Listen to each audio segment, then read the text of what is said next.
carrying the bodies of the dead. For months, nothing could be independently confirmed. Now, Amnesty International says it's pieced together what actually happened in the Ethiopian province of Tigray last November. Their report says forces from Eritrea crossed the border, launched a joint offensive with the government of Ethiopia, and then entered the city, massacring hundreds of Tigrayan civilians in a 24-hour period. Using satellite imagery, Amnesty says it identified signs of new mass burials, a massacre that might amount to a crime against humanity. Eritrean soldiers shot and killed hundreds of civilians in the city over the course of over 24 hours.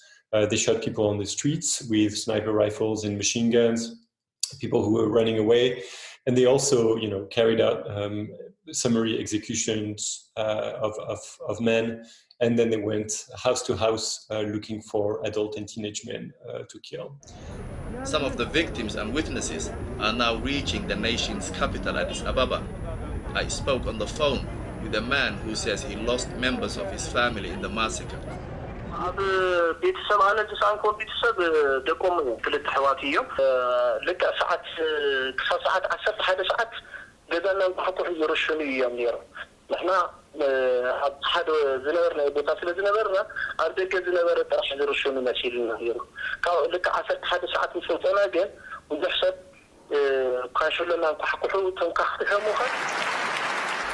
It was only 2 years ago that Ethiopia's Prime Minister, Abiy Ahmed, won the Nobel Peace Prize for bringing hostilities with Eritrea to an end.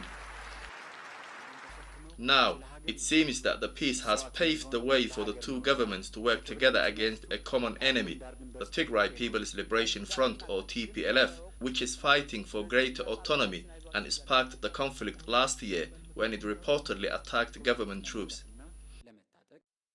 The Embassy of Ethiopia told us all allegations of human rights abuses are taken very seriously, and the government remains committed to investigating these allegations.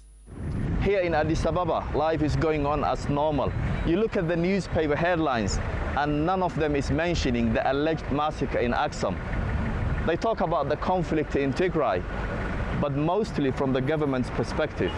But with social media and a young population, I want to know what people think about the conflict in that region. From here, it seems like nothing has happened. But there are big issues, and lots of aid has been mobilized. They are the one who began it, and they attacked our military. So that I support government without any hesitation. You support the government's mission? Of course. Abiy Ahmed has support partly because the TPLF are hated.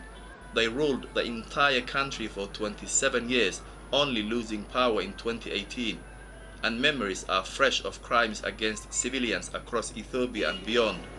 But with these new reports of atrocities, people are questioning whether this is a war against the TPLF or a war against the people of Tigray.